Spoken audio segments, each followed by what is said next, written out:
राष्ट्रवादी गौ सेवा दल लगातार अनशनरत है। आज भी गौ सेवा दल का अनशन जारी रहा।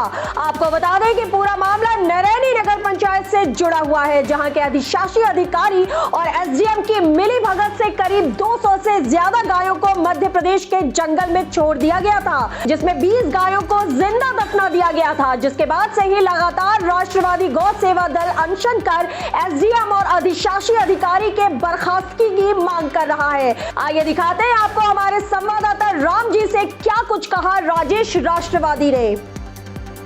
नरैनी नगर पंचायत की लापरवाही के चलते जिंदा गौवंशों को दफना दिया गया था, जिस पर प्रजातंत्र टीवी पहले ही दिन से ग्राउंड जीरो की रिपोर्ट में दिखाता रहा है कि किस तरह से गायों को जिंदा दफनाया गया था और कुछ गायें जंगल में जिंदा घायल अवस्था में छोड़ दी गई थी, जो आज भी वहां शायद तड़प रही होंगी। उसी क्रम में प्रजातंत्र टीवी की खबर का असर हुआ और लगातार अधिशासी अधिकारी से लेकर एसडीओ की निलंबन तक की कार्रवाई की गई, परंतु आज भी कुछ गौसेवक उससे संतुष्ट नहीं हैं और अशोक लाट पर राष्ट्रवादी गौ सेवा दल के बैनर तले आज भी वो अनशन पर बैठे हुए हैं। आइए जानते हैं अनशन पर बैठे राजेश राष्ट्रवादी जी से कि क्या कुछ मामला था और आगे किस तरह की कार्रवाई से वो संतुष्ट होंगे।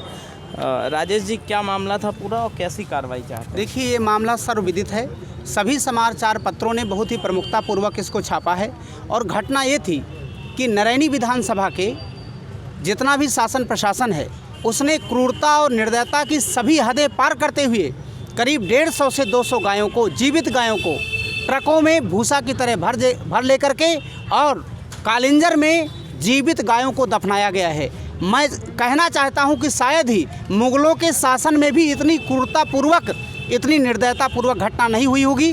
जनमानस में बहुत ही आक्रोश है और इस असहनीय पीड़ा को हम सहन नहीं कर पा रहे, हमारा हृदय फट रहा है। इसलिए हम इस राष्ट्रवादी गौ सेवा बैनर तले अनिश्चितकालीन क्रमिक अनशन पर बैठे हैं। लेकिन अगर दोषियों को आजीवन कारावास नहीं होगा तो 16 तारीख से मैं आमरण अनशन पर हम लोग बैठ जाएंगे। और आप देख सकते हैं कि यहाँ सभी समाज सेवी बैठे हैं, सभी पत्रकार आते हैं। चूँकि क्रमिक अनशन है तो लगातार समाज सेवी, राष्ट्र प्रेमी सभी लोग आते हैं और जितने भी गौ सेवा दल हैं, हम आपके माध्यम से आह्वान करना चाहते हैं कि यदि जिस तरह से सनातन संस्कृति के राम और कृष्ण प्राण हैं, उसी तरह से हिंदू धर्म की मूल आत्मा है गौ माता। तो जो गौ माता के नारे लगाते हैं, विशेष रूप से बीजेपी के सांसद और विधायक जब रैलियां करते हैं तो गौ माता के नारे लगाते हैं, क्या आज वो अंधे हैं?